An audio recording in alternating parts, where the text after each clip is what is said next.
Eu vou indo aos poucos, tá certo? Então, assim, para quem não me conhece, o meu nome é Rejane Abreu, né? Eu sou médica, clínica médica e reumatologista, tá? Reumato, sou lá do S4, né? S4, S5, na verdade S5. Já fui muito tempo do S4, como na semiologia médica, e eu dou aula no S4, mas eu sou mais agora do S5, da reumatologia propriamente dita. E a reumatologia tem muito a ver com imunologia. Na verdade, assim, todas as disciplinas têm a ver com imunologia, umas mais, umas menos, mas a imunologia está presente em tudo. E é uma das ciências assim que mais evolui, né? Eu acho evolui e que dá respaldo para as outras, né, para as outras áreas, dá respaldo para tanto para o diagnóstico novo de várias doenças, como para o tratamento. Então, tudo que cresceu nos últimos anos em relação a tratamento, a terapêutica, a imunologia estava muito presente. Nós temos hoje um grupo de novas drogas, né? Tanto na reumato, como na oncologia, como na gastro, que são as drogas imunobiológicas. Ou seja, é diferente dos medicamentos que a gente conhece, é diferente de uma fórmula, do dipirona, do AS, do antibiótico. Não é medicamento mais fórmula, vivo, é um medicamento vivo, não é uma fórmula X, é um medicamento que tem um perfil de acordo com a imunologia da pessoa. Então, assim, vocês estão começando a ver essa parte de imunologia e eu sugiro que vocês estudem o máximo de imunologia que vocês puderem, tá? Porque só vai diferenciar vocês, só vai agregar, só vai, assim, preparar vocês melhor para o futuro, porque daqui para frente é só novas alterações em drogas que a imunologia tem um papel fundamental. Não estou dizendo assim que essa minha aula específica, falo na imunologia de um modo geral, né? E eu digo isso com muita propriedade, porque, assim, eu estudei um pouco imuno na minha residência, né?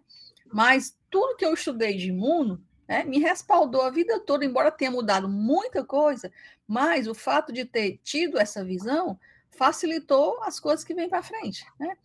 E aí diferencia, tem muita especialidade médica que manda os pacientes para a gente da reumatologia, não é nem por causa de doença reumatológica.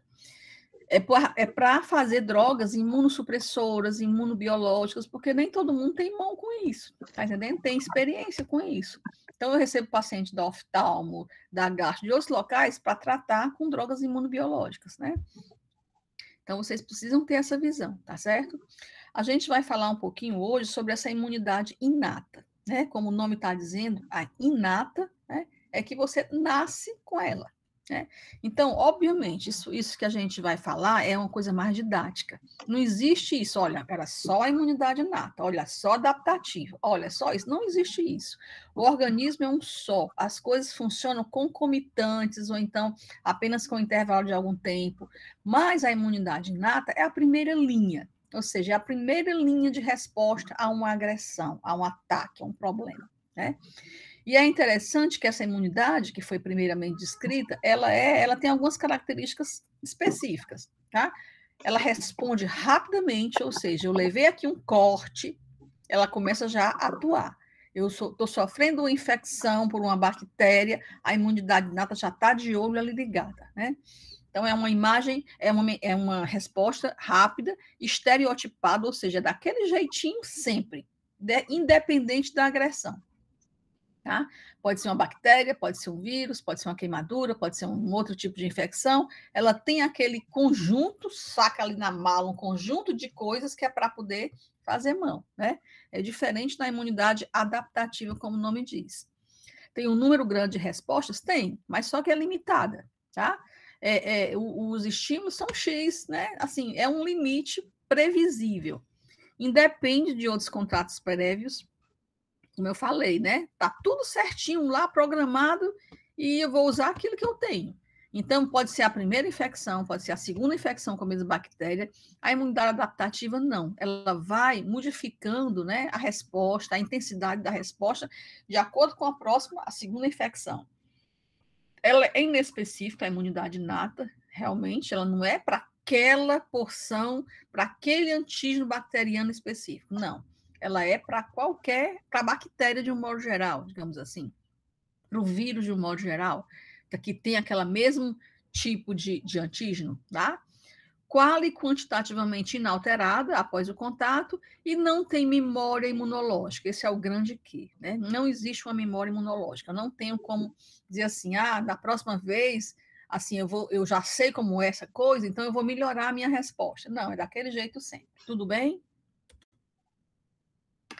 Então, assim, quando a gente fala na imunidade inata, existem alguns componentes clássicos, né? Esse gráficozinho aqui eu acho muito interessante, porque ele vai com tempo de infecção de 0 minutos a 7 dias, e você vê a prontidão da resposta imunológica inata, né? Nas primeiras horas, tá? Obviamente que isso aqui é muito didático, a imunidade adquirida, ela já começa o papel dela desde o início, mas ela só é exacerbada, mesmo visto depois de 12 horas, mas nas primeiras horas, a imunidade inata, que é composta por barreiras, tá certo? Barreiras químicas, barreiras físicas, o próprio epitélio, a gente vai mostrar algumas aqui.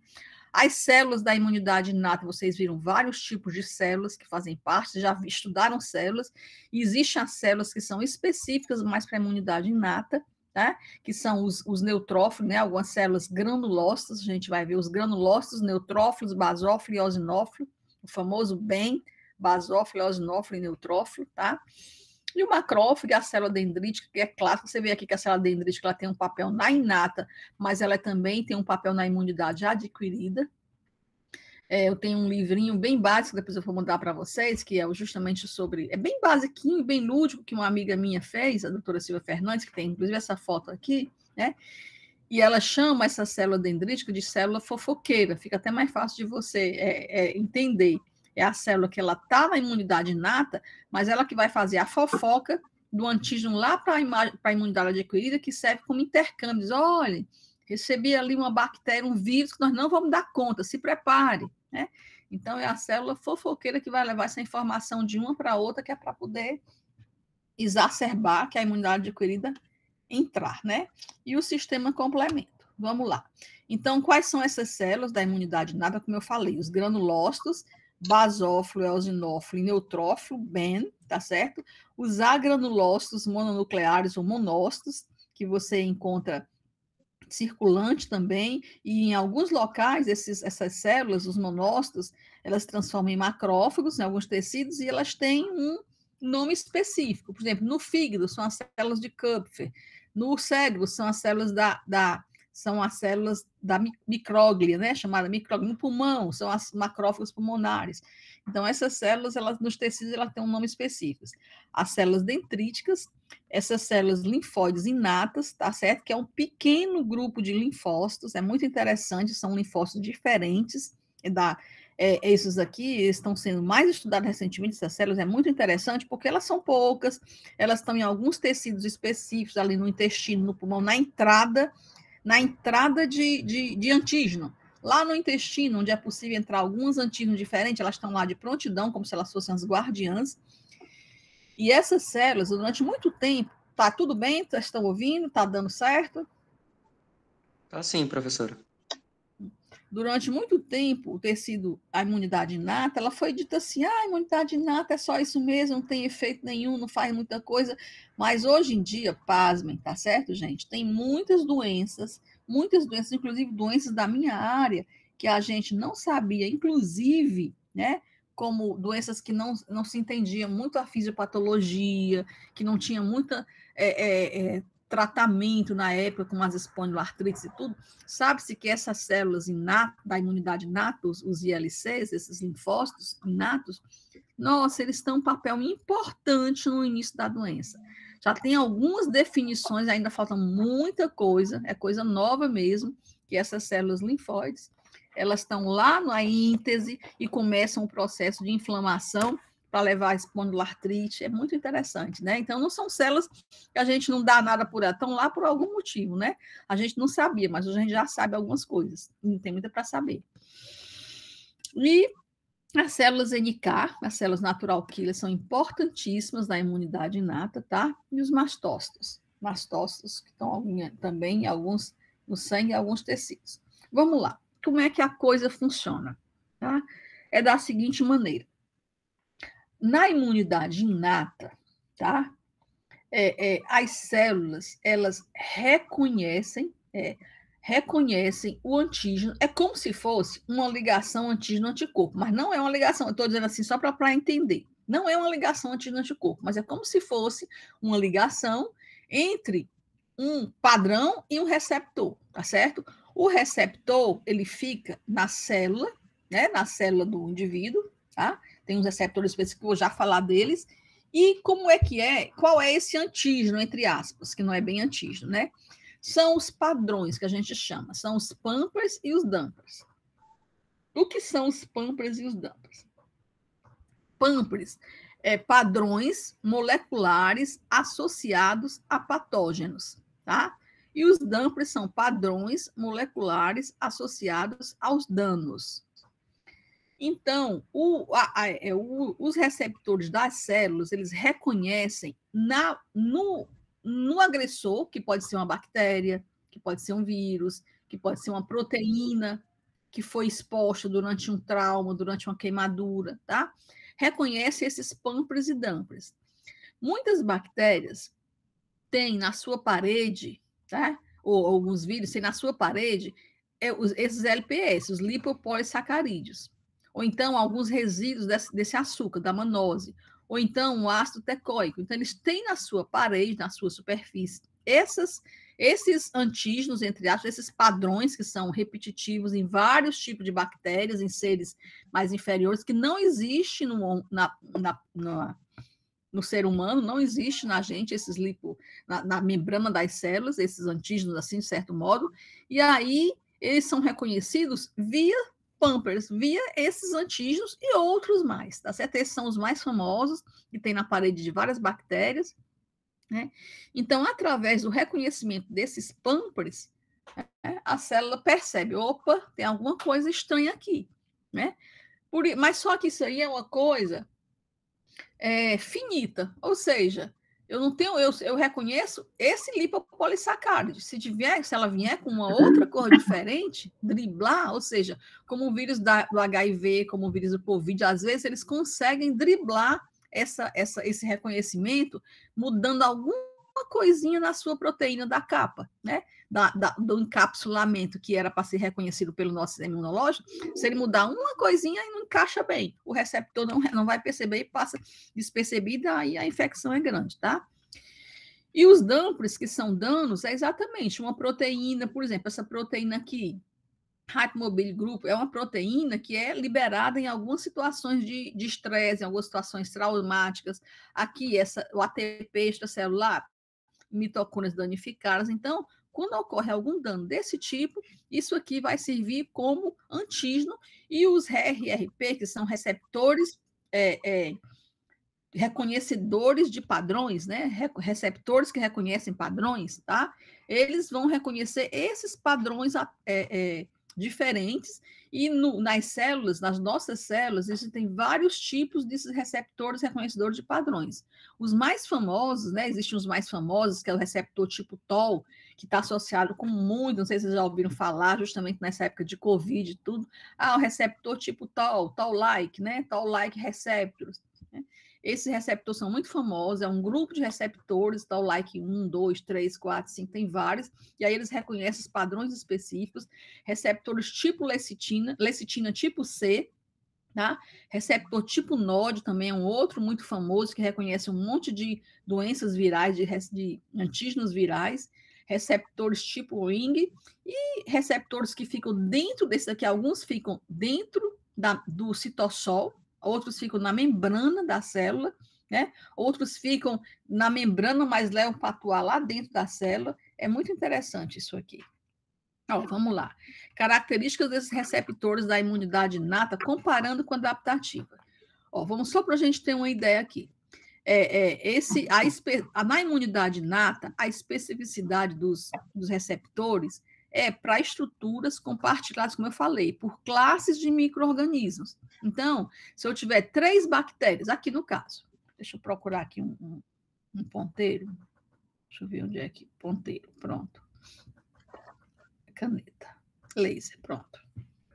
Então, tá vendo aqui? Eu tenho 3 bactérias diferentes, tá? Elas têm aqui antígeno aqui, isso aqui tem um antígeno, cada um tem vários antígenos, mas o que tem em comum é esse redondinho aqui, que é um tipo, que é um pumper, que é um padrão, né? Um padrão específico, tá? E aí vai ser reconhecido pelo receptor toll-like nesse mesmo local. Então, e não importa que sejam bactérias diferentes, mas o reconhecimento vai ser só aqui. Diferente da imunidade adaptativa, que aí eu tenho condição de ter vários anticorpos diferentes para cada antígeno, para uma mistura de antígeno, para um pedacinho do antígeno, né? Então, a especificidade é muito maior na imunidade adaptativa. Número de moléculas que podem ser reconhecidas, cerca de 1.000 padrões. Então, na imunidade inata está definido, são 1.000 padrões, em torno de 1.000 padrões, obviamente, uma coisa fechada, né? Enquanto que na adaptativa são 10 milhões de antígenos que podem ser reconhecidos. Os receptores, olha os tipos de receptor aqui, que é o receptor tipo TOL, ó, tipo TOL como é que é, né? Ele recebe aqui em cima da membrana e vai até lá dentro. Receptor N é formilmetionil, receptor de manose, receptor do tipo Scavenge. Então, tem vários tipos de receptores já padronizados. E esses receptores, eles já vêm da linhagem germinativa, ele já nasce com você, tá entendendo? Né? Então, tem uma diversidade limitada, os receptores reconhecem esse padrão X padrões, 1.000 padrões e acabou.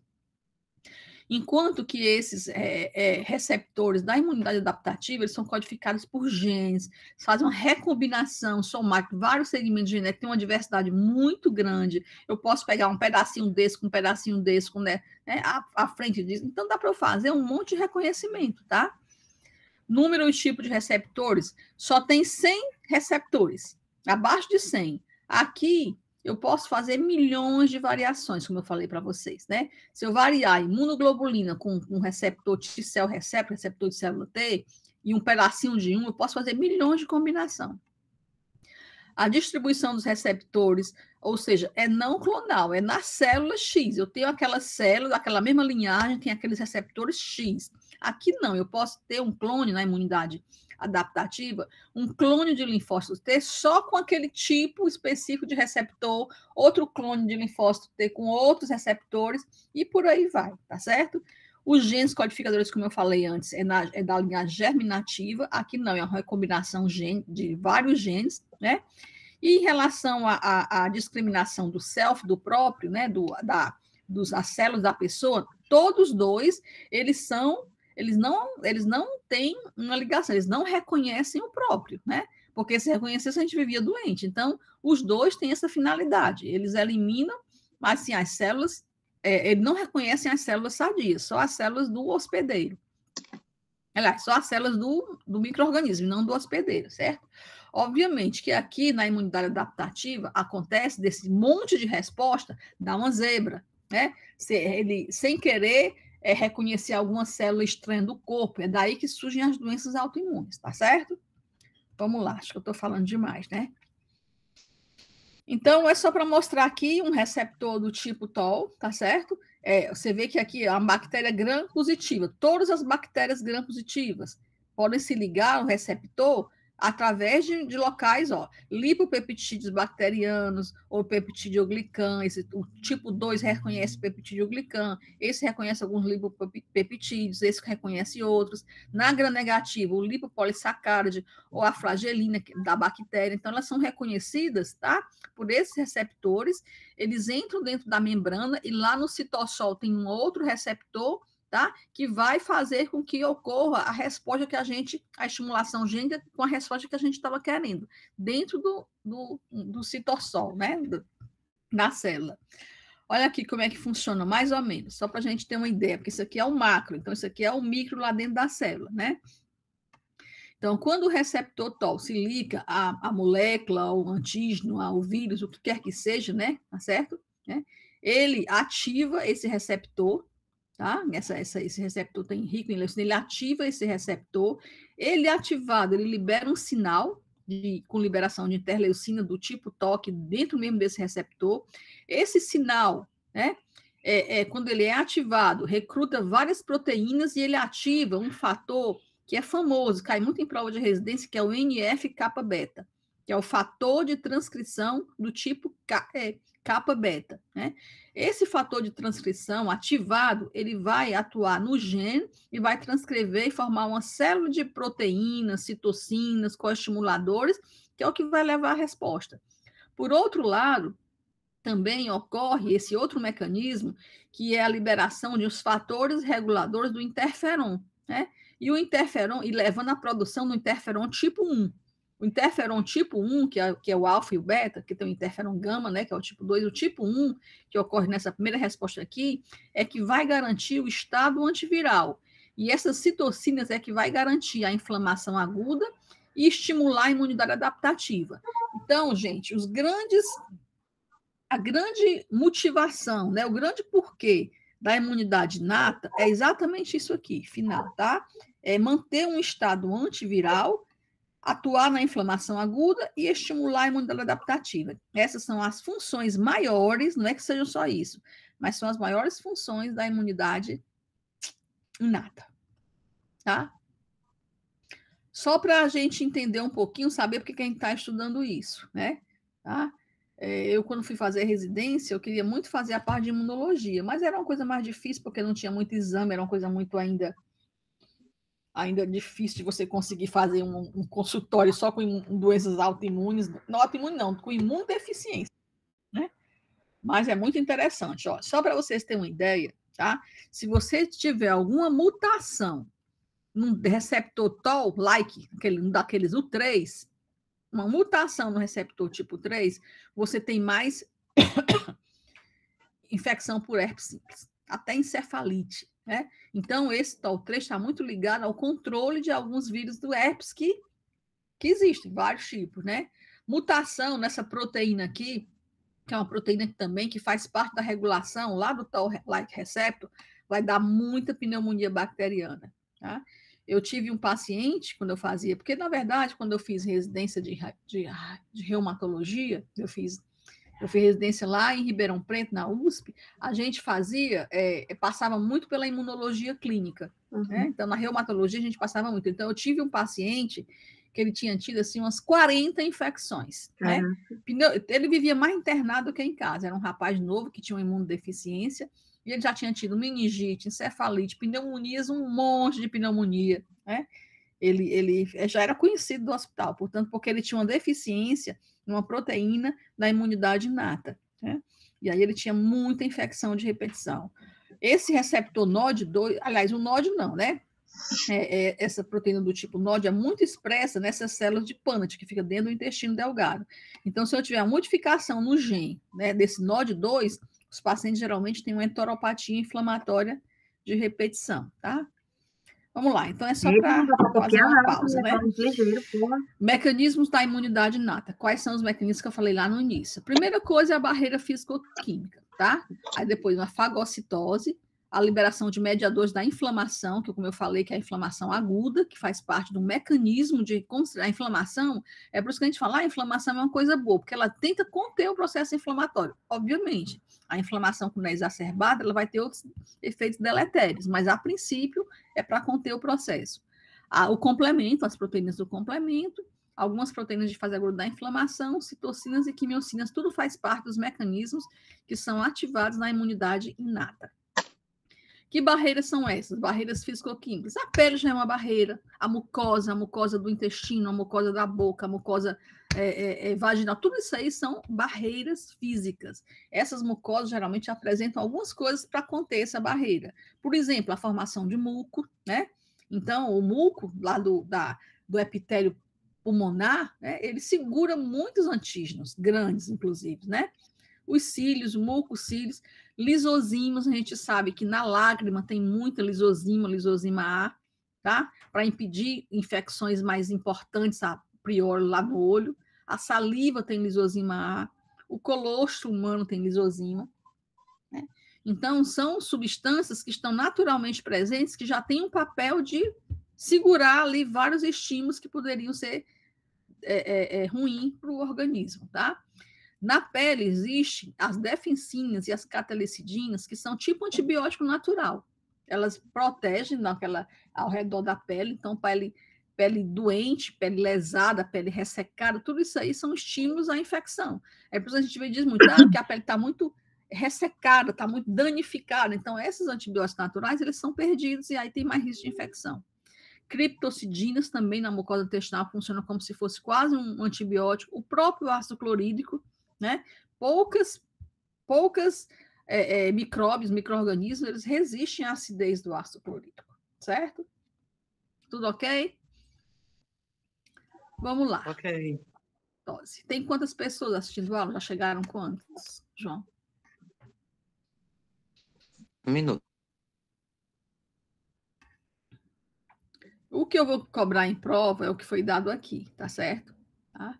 Então, assim, avisem para os colegas, né? Eu sei que o horário, né? Que mais hoje é feriado, então teoricamente dava para assistir, né? E online, para facilitar mais ainda.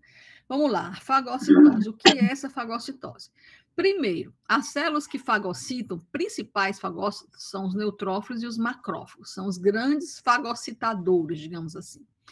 A fagocitose, ela serve para partículas grandes, acima de 0,5 micrômetro.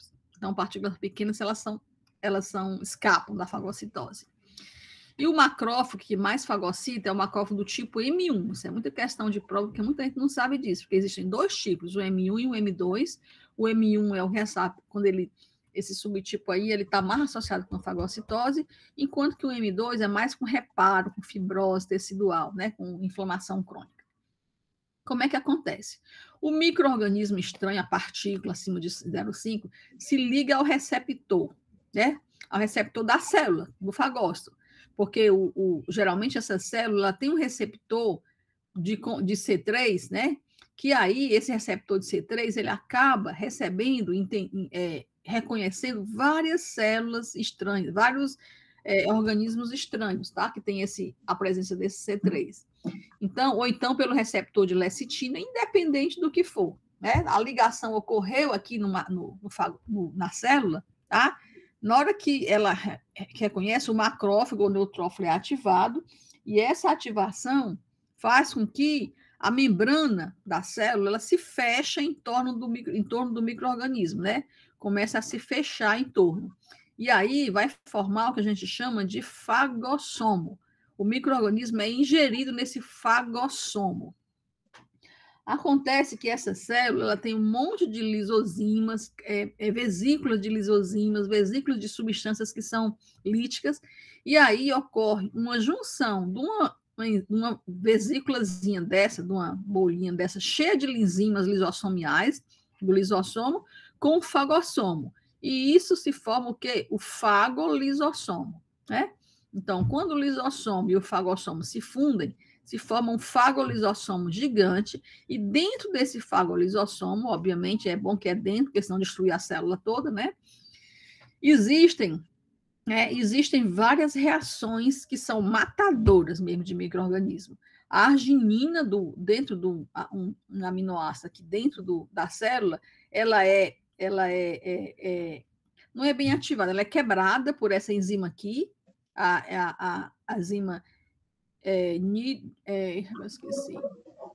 É uma enzima do óxido nitroso sintetase, né? Óxido nitro sintetase, tá? É uma enzima chamada da óxido nitro sintetase. Ela quebra essa arginina em citrulina e em radicais de óxido nítrico. E esse óxido nítrico ele é altamente oxidativo, né? E além do óxido nítrico, o oxigênio também da vesícula ele é transformado em radicais, em espécies reativas de oxigênio. Então, junto ao óxido nítrico com as espécies reativas de oxigênio, elas destroem a cápsula, destrói o micro-organismo, tá certo? Destrói o micro-organismo matam mesmo, né? As enzimas, o óxido nítrico, as espécies reativas de oxigênio, é assim que se faz a fagocitose. Tudo bem? Barreiras, fagocitose e complemento. O complemento, eu vou só dar uma geral, porque vocês vão ter uma aula só de complemento. né? E assim, geralmente faz parte nisso. Mas o sistema complemento é outra coisa impressionante, tá certo? Porque o sistema complemento ele é ativado logo que o organismo entra em contato com o corpo, com as células do corpo, tá certo? Então, essas células, esses micro-organismos, eles podem ser ativados, né? Podem ativar. Porque o que é o sistema complemento? Existe no sangue, né? No soro, na circulação, um monte de proteínas que são inativadas, graças a Deus, porque se elas fossem ativas, estava destruindo tudo.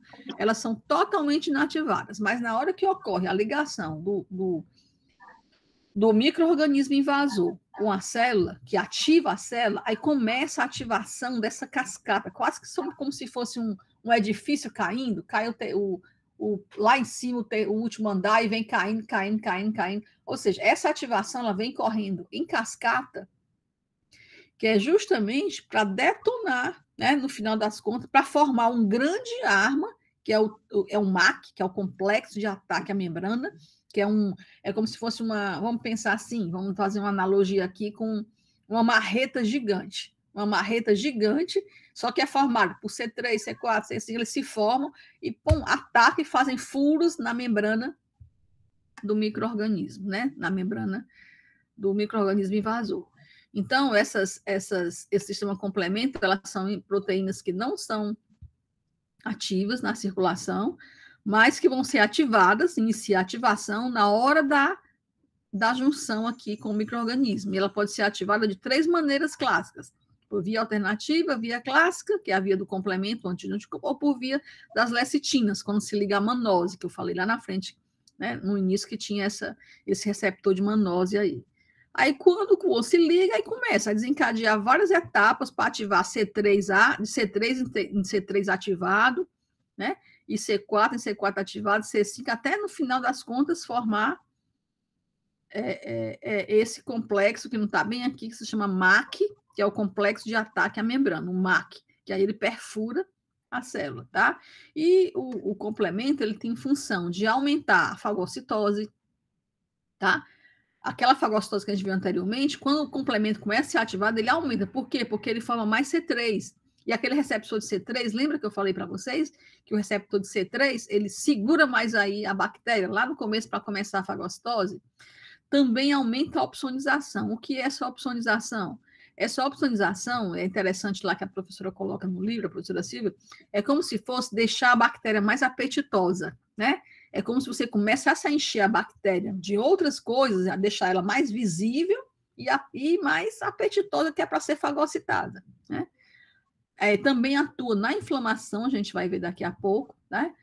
Alguns componentes do complemento, eles são quimiotáticos, guardem essa palavra, quimiotaxia, né? Puxa os leucócitos lá para o local da lesão. Quimiotáticos são as quimiocinas. E também atua na lise celular, né? Como eu falei, fura a membrana e mata a bactéria por osmose. Vamos lá. Só mostrando quais são as citocinas que atuam na imunidade inata, são as principais citocinas da imunidade inata. É o TNF, fator de necrose tumoral, a interleucina 1, a interleucina 12 e o interferon gama, tá? Então, assim, existem várias citocinas, mas essas aqui são muito importantes, porque quando você tem esse contato aqui com o micro-organismo, que começa a história do macrófago na fagocitose, né? Ele já libera o fator de necrose tumoral e a interleucina, que já vai atuar no vaso para dar aquela inflamação. Lembra que eu falei para vocês que a inflamação é um dos motivos da imunidade inata? Então, o TNF e a IL-1, que são liberados pelo macrófago ativado, já vão atuar aqui, que eu vou mostrar para vocês que talvez isso aqui é uma das coisas mais importantes da aula também. Muito provável quer dizer cair em prova, né? Também, tá? E a ativação das células, e as células dendríticas, que eu falei, a célula fofoqueira, né? Tá? Ela também libera interleucina 12, que estimula a célula NK, que estimula a formação do interferon gama, que o interferon gama é o que atua principalmente na imunidade contra vírus, tá? E aqui, assim, algumas citocinas, como eu falei, vamos ver aqui, o TNF, né? Geralmente quem muito produz TNF é o macrófago ativado, né? E outras células, mas aqui seria principalmente o macrófago, tá? E é interessante, gente, que esse TNF, esses remédios que eu falei para vocês, o imunobiológico, um dos primeiros descritos foi o anti-TNF. É um remédio que atua só no TNF. Olha o que TNF faz, né? Nas células do endotélio, ativa, inflama, coagula, ativa neutrófilo. Ele é responsável, ele é aquele pirógeno endógeno que vai lá no hipotálamo estimular a febre, que é o TNF, né? E no fígado faz a síntese de várias proteínas de fase aguda da inflamação, proteína C reativa, vocês vão ouvir muito falar dessa proteína que está associada com várias infecções que a gente mede no sangue para ver se o paciente está com infecção, com inflamação, tá? Então, todas essas citocinas, elas têm um papel na resposta inflamatória, na resposta imunológica. Esse papel é bom e, às vezes, é ruim quando ele está exacerbado. Não que ele seja só ruim. Vamos inibir todo o TNF da pessoa que não vai ter mais inflamação. Realmente não vai ter inflamação, mas tem coisas boas que o TNF faz. Ele protege você, às vezes, contra a tuberculose, e se você inibir todo o TNF, você pode ter mais tuberculose. Então, a gente tem que conhecer um pouco de imunologia para entender o que a gente pode, como é que a gente pode trabalhar com essas medicações que estão cheias, tá? Não sei se vocês lembram, mas teve algumas medicações, a IL-6, um anti-IL-6, uma medicação chamada Actenra, que é o Actenra é o certolizumab, não, o secukinumab, o Actenra é o tocilizumab. O Actenra, tocilizumab, foi uma medicação que foi muito usada naqueles pacientes graves com Covid, porque aqueles pacientes que tinham uma tempestade de citocinas liberada, então faziam anti-L6 e ele reduzia a proliferação de um monte de anticorpo e evitava, às vezes, o paciente de morrer, um paciente com Covid grave. E até hoje a gente usa para algumas situações muito graves, em algumas, porque você inibe lá na citocina, tá? E essas citocinas, só para isso aqui é só uma coisinha extra, essas citocinas, elas podem atuar, podem ter atuação parácrina, autócrina e endócrina. Como é isso? A autócrina é quando ela atua na própria célula, o TNF, ele é liberado e já atua nela mesma para poder. Ele tanto atua na célula mesmo, tá certo? Como na célula à distância. À distância, a gente chama de ação endócrina. Muitos hormônios são assim. Eles são liberados numa célula e vão na circulação, vão atuar lá em outro organismo, no baço, no fígado. Algumas atuam nas próprias células e outras atuam a curta distâncias, que são as parácrinas, né? Isso aqui é só um conhecimento extra que gosta muito de cair em prova de residência. Vamos lá. Então, eu falei para vocês que a imunidade inata, ela atuava, né, na inflamação e na resposta antiviral, principalmente. São os grandes trunfos, né? Tá? Na inflamação, principalmente alguns fungos e bactérias extracelulares, mas também algumas bactérias dentro da célula. Não é toda bactéria, mas algumas bactérias que são realmente barradas, digamos assim, pela imunidade inata, tá? Principalmente porque os fagócitos ativados, eles com os receptores, eles conseguem lidar, né? Liberam citocinas e conseguem controlar algumas bactérias intracelulares, para evitar que essa bactéria entre no dentro da célula e faça a casa dela e tome conta de tudo, né? Tá? E a defesa antiviral. A defesa antiviral da imunidade inata, ela ocorre de duas maneiras principais, através da produção do interferon tipo 1 e das células NK, tá? Interferon tipo 1 e células NK. E as células NK, elas atuam na defesa antiviral, tanto formando, por essa via aqui, de um receptor ativador inibidor, como destruindo com perfurinas e granzimas, como liberando interferon gama, que é outro tipo, não é o interferon, é o gama, né? O IL-1 é o alfa-beta, e o interferon gama, e também por esse outro tipo. Todas isso aqui são atividades das células natural killer, que é a ADCC. É a citotoxicidade celular dependente de anticorpo, tá? Então, eu vou mostrar para vocês como é que a atividade antiviral atua. E também como é a inflamação aguda. Então, as grandes coisas dessa aula, assim, de tudo isso que a gente falou, é ver como é que funciona o processo de inflamação aguda e a atividade antiviral, tá? Vamos ver aqui. Esse caso é um clínico. Rapaz de 16 anos sofreu uma lesão no cortante no braço, né? Quando estava soltando pipa na rua. Então, foi uma feridinha cortante, tá? Pode ser que essa ferida passe despercebida, cicatrize rápido, mas também tem muita grande chance de inflamar. E à medida que inflama, inflama, tá? No 24 horas você já vê que ela está vermelha ao redor do braço, aquela inflamação ao redor da pele, doído. Então, clinicamente, a gente vê, quando essa evolução, essa lesão evolui, clinicamente a gente vai ver o quê? Dor, quente, calor local, rubor, as bordas avermelhadas, um pouco de edema, e dependendo do tipo de lesão, até perda de função. Ah, não consigo mexer a junta, não consigo mexer o braço, dependendo da intensidade da coisa, tá certo? Então, clinicamente, a gente vê isso. Mas, a nível celular, a inflamação ocorre o quê? A vasodilatação, né? A vasodilatação vai dar o quê? O rubor, a vermelhidão. O aumento da permeabilidade dos vasos vai dar o edema, né? A migração de neutrófilos para o local vai começar todo o processo que vai levar a dor, rubor, perda de função. Vamos ver como é que isso acontece. Então, tá aqui. Aqui ocorreu a lesão, ocorreu o corte, tá? Bactérias entraram, ou bactérias, antígenos bacterianos, ou então o dano do tecido, ou um pâmperes ou um damper, né? A gente viu lá no começo, pâmper ou damper, tá? E aí, as células que estão de prontidão, de sentinela, de sobreaviso, de plantão, elas reconhecem esses pâmperes e dampers, tá?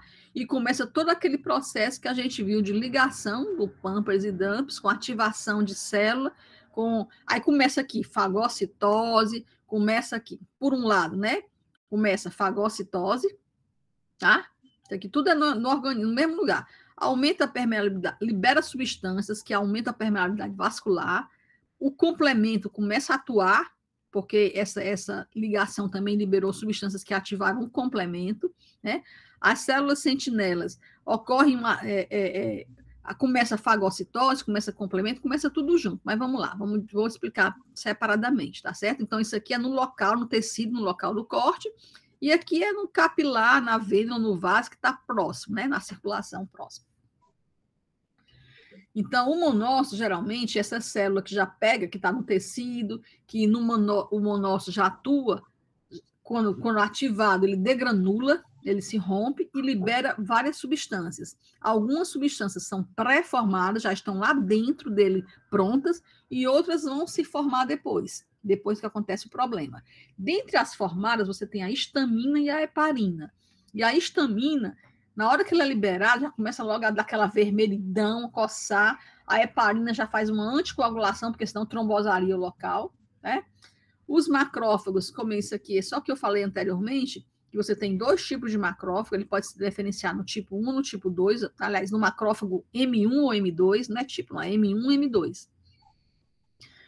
O M1 é o macrófago que se ativa classicamente, que vai participar da inflamação, que assim é microbicida, tem esse papel aqui, microbicida e inflamatório, e o macrófago M2 não, é um macrófago que nem participa aqui diretamente agora. Ele está mais associado com remodelação tecidual, com formação de cronificação, tanto que assim é muito interessante, só para vocês saberem, não é para complicar a vida não, é que assim, pessoas que ativam o macrófago, tem gente que, vamos supor, leishmaniose, tem gente que foi mordido pelo mosquito, pegou o micro-organismo que causa leishmaniose. As pessoas que têm esse fenótipo, ou seja, que têm mais predisposição a formar esse tipo de macrófago, ela geralmente faz uma resposta aguda, faz aquela toda e se cura mais facilmente. Se a pessoa tiver esse tipo aqui, assim, esse modo, se ativar mais frequentemente essa via aqui, fica naquela coisa crônica, não mata o micro-organismo, vai ficando crônico e acaba tendo doença. Então, vocês vão ver isso aí depois quando vocês estudarem imunologia, que algumas doenças, elas têm esse viés aí, ou seja, quando se ativa mais o modo 1, é melhor para algumas doenças.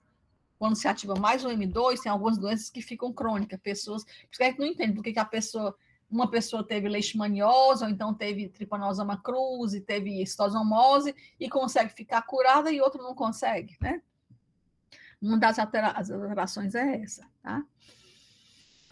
Tá muito complicado, gente? Tá indo, né? Vamos lá. Então, voltando aqui, a gente já falou como é que ocorre a fagocitose, eu já falei um pouco como é que ocorre o complemento, a ativação do complemento, que vocês vão ver numa aula específica, e agora eu vou falar sobre o papel importante que é da inflamação aguda, né? A inflamação aguda, né? Essa aqui são as 4 fases mais importantes, aqui é questão muito de prova, tá certo? Que acontece, que é a migração do neutrófilo no processo da inflamação aguda. Isso aqui é fundamental para se ter uma inflamação aguda, é o que acontece, ativa, né? Então, como é que é isso? Vocês viram aqui que isso aqui acontece muita coisa no tecido e também no sangue, mas que, né, o que eu preciso? A lesão é aqui, tá certo? A lesão é aqui. E eu preciso aqui no local da lesão, para evitar que a coisa se complique, de células que atuem na lesão, tá? Eu preciso de neutrófilos, que são as primeiras células assim da imunidade, a segurar o antígeno. Eu preciso de macrófago para fazer fagocitose, mais, porque aqui tem pouco macrófago, só tem os macrófagozinhos sentinelas, mas eu preciso de macrófago, eu preciso de células NK para matar o vírus, eu preciso de tudo isso. Onde é que estão essas células? No sangue, né? Então, eu preciso fazer a diapedese, ou seja, eu preciso que essas células do sangue venham para o local da lesão, tá? Isso aqui para poder fazer o processo inflamatório todo, que é uma maneira de eu resolver o problema. Então, o processo inflamatório é para tentar controlar o problema, né? Acontece. Aí, o que acontece? As células, elas estão no sangue, tá aqui, no fluxo sanguíneo, tá? Então, a primeira coisa que eu preciso é essas células que estão passando aqui no fluxo rápido, no sangue, eu preciso que elas saiam do tecido. Então, para elas saírem do tecido, eu preciso chamar no canto, primeira coisa, né? Que a gente chama de marginação. A marginação das células. Eu vou colocar aqui como se fosse um neutrófilo, tá certo? Que é a célula que mais a gente usa para esse exemplo. Só um minutinho, gente. Me dê um segundinho aí que vou tomar um gole d'água.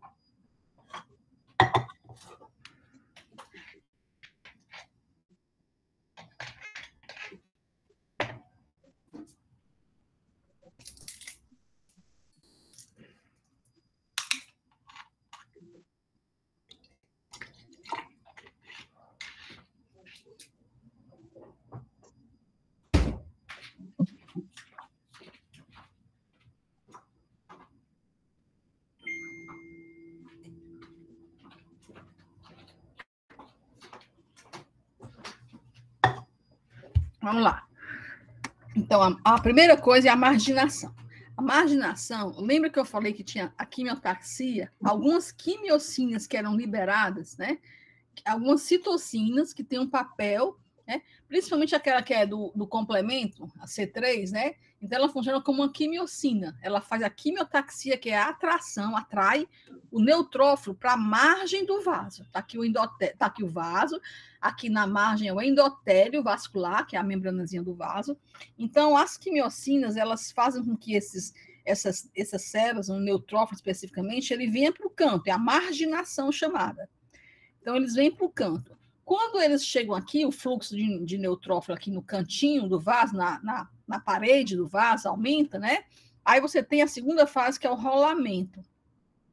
O que é esse rolamento? Na parede do vaso existem as selectinas.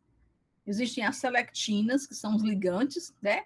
Tem a L-selectina, que é o ligante do linfócito, tem a E-selectina, que é a ligante aqui do endotélio, né? Então, tem a ligante do endotélio e a ligante na célula. Então, o neutrófilo, ele se liga aqui, ó. Tá vendo? A selectina do neutrófilo com a selectina do vaso, ele se liga. Só que essas selectinas, elas são proteínas que têm uma ligação fraca. Ela não tem uma ligação forte, porque senão ela não saltaria. Então, como ela tem uma ligação fraca, ela acaba que facilita o rolamento, né? Liga aqui, mas rola, liga aqui e vai rolando até chegar próximo da lesão, tá certo? E aí, você tem também no endotélio o ligante da integrina, né? Então, só que a integrina, ela faz uma ligação mais forte com a célula, tá? Então, quando a integrina, né, liga mais fortemente a essa célula, ela segura a célula naquele local. Então, próximo do local da lesão, essas integrinas, elas têm uma afinidade muito grande, são muitas, ó, segurou aqui o linfócito no local próximo de onde você quer que ele migre, tá? A integrina tem uma alta afinidade, segura esse neutrófilo, que a gente chama de adesão. Então, marginação, rolamento, adesão. Adesão. Quando adere, aí faz a diapedese, ocorre a diapedese, porque ocorre uma vasodilatação, porque algumas citocinas fazem essa vasodilatação das células do endotélio e faz com que ele migre, né, passe, está vendo a diapedese aqui, a passagem do neutrófilo, tá, até chegar no local da lesão, né? Então, isso aqui é o processo inflamatório com essas fases aqui. Lá na inflamação, né, no processo, já quando começa o processo inflamatório como um todo, como eu falei para vocês, existem algumas aminas vasoativas que são liberadas, que estão já dentro da célula pré-formada, como a histamina e a heparina. Você tem as citocinas, que eu já falei anteriormente, que eram também liberadas durante a ativação, e você tem as proteínas derivadas do ácido araquidônico, né?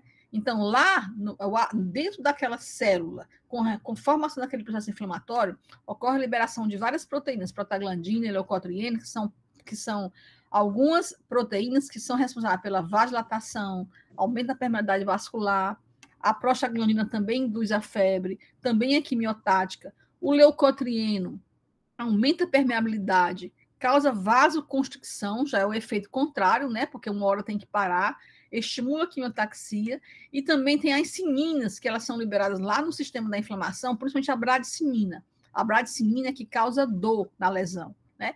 Leva também é um potente vasodilatador, aumenta a permeabilidade, leva a dor, e o sistema complementa. Então, tudo isso aqui são substâncias que estão presentes lá na inflamação. É coisa, né? Eu acho que vocês vão ter uma aula só sobre inflamação aguda, por isso que eu não entrei em detalhes, que a coisa é muito mais complexa, assim, muito mais orquestrada, não é complexa, é muito mais orquestrada, arrumadinha, e vocês vão ter essa aula de inflamação aguda, tá? É só um início. E vamos lá para o último, que é a defesa antiviral, né? A gente já viu o papel, defesa antiviral. A defesa antiviral, eu falei para vocês, né? Que é principalmente formada pelo interferon tipo 1, tá certo? Pela produção desse interferon tipo 1, né? A célula infectada pelo vírus, tá?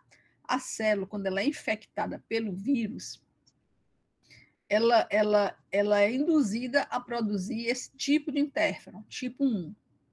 E a célula dendrítica também estimula, ajuda nessa produção, quando ela entra em contato com a célula infectada, né? Então, a célula dendrítica infectou a célula dendrítica estava por perto. Então, já estimula a produção do interferon tipo 1.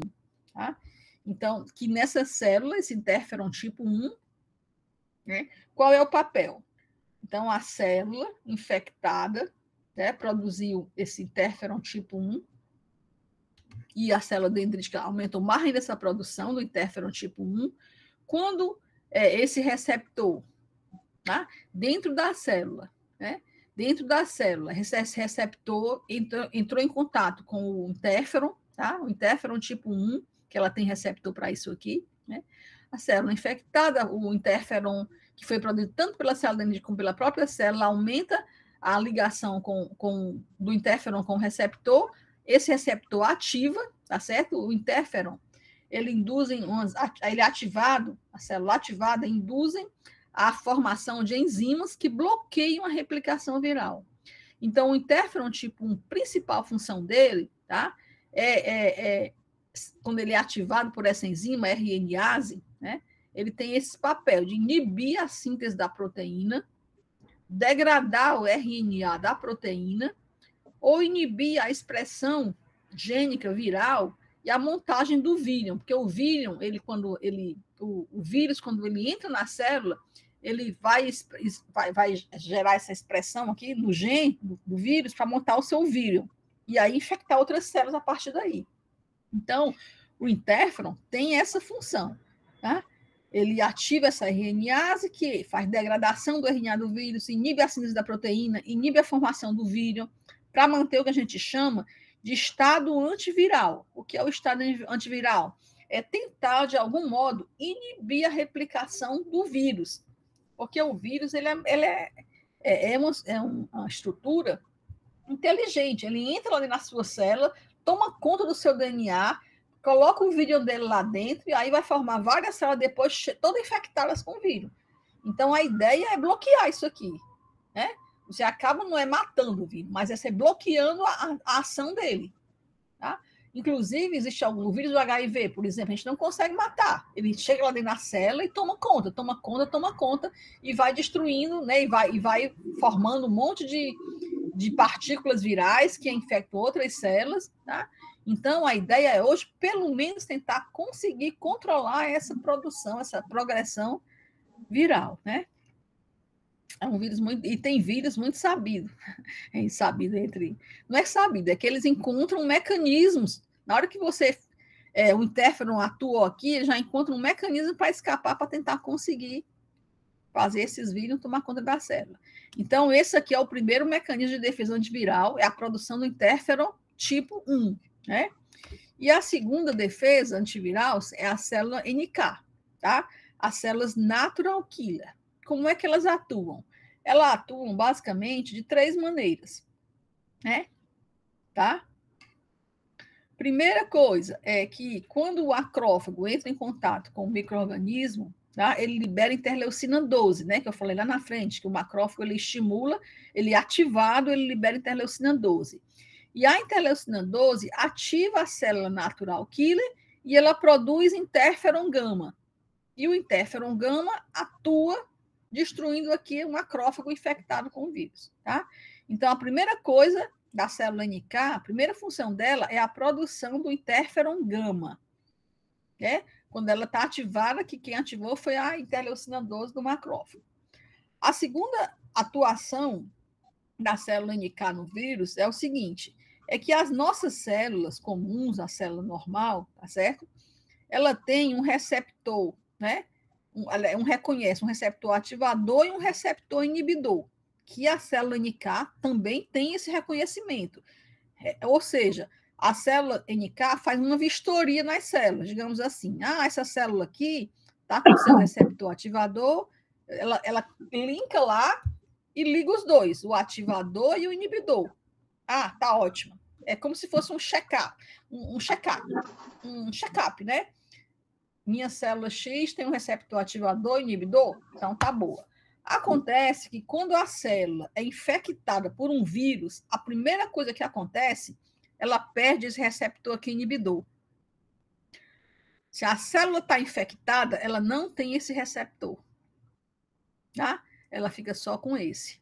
E aí, a célula NK já reconhece logo. Opa, essa aqui não está ligando, essa aqui não tem o receptor inibidor. Bufo, mato logo.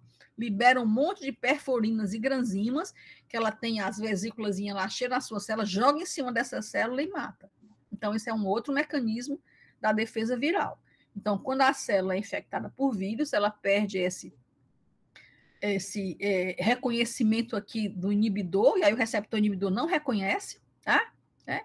Esse só o ativador, então libera granzimas e perforinas, é o outro mecanismo.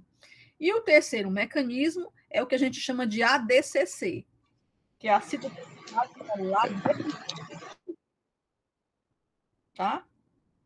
É mais ou menos a mesma coisa, né? Você tem aqui a célula infectada por vírus, né?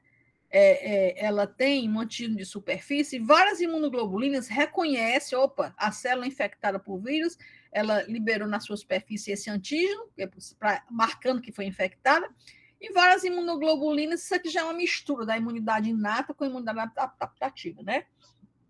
Porque aqui tem papel de imunoglobulinas. Se ligam nessa célula infectada, várias, e as imunoglobulinas, tá? Que é uma imunoglobulina, né? Aqui um IgG, por exemplo, a célula NK, ela tem na sua superfície o receptor FC da imunoglobulina, que é a fração constante da imunoglobulina, o receptor 3, que reconhece uma fração constante de imunoglobulina. Então, ela viu uma célula infectada, ao redor, várias imunoglobulinas em cima, ela vai e liga, né, e liga esse receptor aqui da ponta da imunoglobulina nessa célula e vai e destrói a célula, liberando um monte de perfurina, granzima, tá? Ela ataca a célula e libera. Então, ela reconhece. Então, só para repetir, ela libera interferon gama quando é ativada, que atua em cima da célula infectada.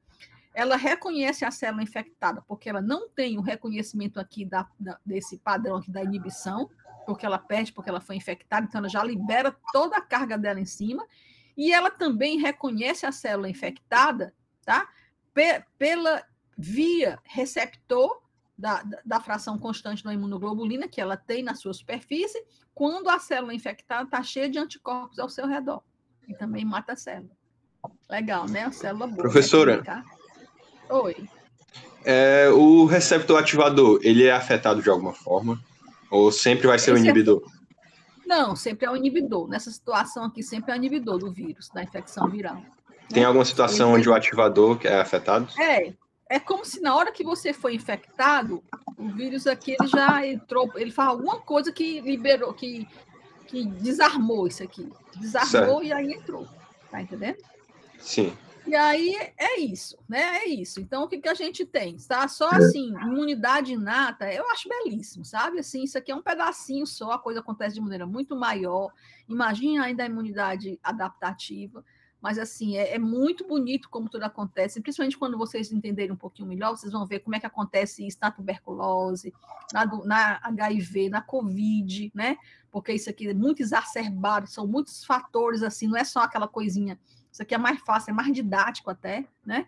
Mas a coisa é muito mais grandiosa do que isso, mas é muito belíssimo, e quando a gente consegue ver cada detalhe disso aí, fazer medicação para isso, ver como é que é a fisiopatologia da doença por causa disso, é muito interessante, né? E aí, em relação à imunidade inata, tem muitas perspectivas futuras, tá? A imunidade inata relacionada com doenças crônicas, que hoje está se descobrindo que ela não é aquela coisa só inerte, como a gente pensava que tem, né? Mas ela está fazendo parte da coordenação de várias doenças, de vários processos inflamatórios, e também quando você vê da instalação do problema, também da resolução, né? Porque aí tem muitas drogas novas que estão saindo, imunobiológicos específicos para células e para antígenos da imunidade inata, né? Muitas células mononucleares, interferon, olha, foi liberado agora, não nem chegou ainda aqui, uma medicação que é o interferon para lúpus eritematoso sistêmico, né? Então, assim, já tem muitas células e citocinas da imunidade inata que estão sendo usadas para tratar muita doença, né? Na sua inibição ou na sua ativação, dependendo do problema. A própria esclerose múltipla tem um interferon específico. Então, muitas drogas assim associadas nesse tipo de imunidade, tá certo? E é isso, meninos. Tá? Espero que vocês tenham aprendido, né, alguma coisa, tenham pelo menos estimulado. Eu só quero o estímulo, tá?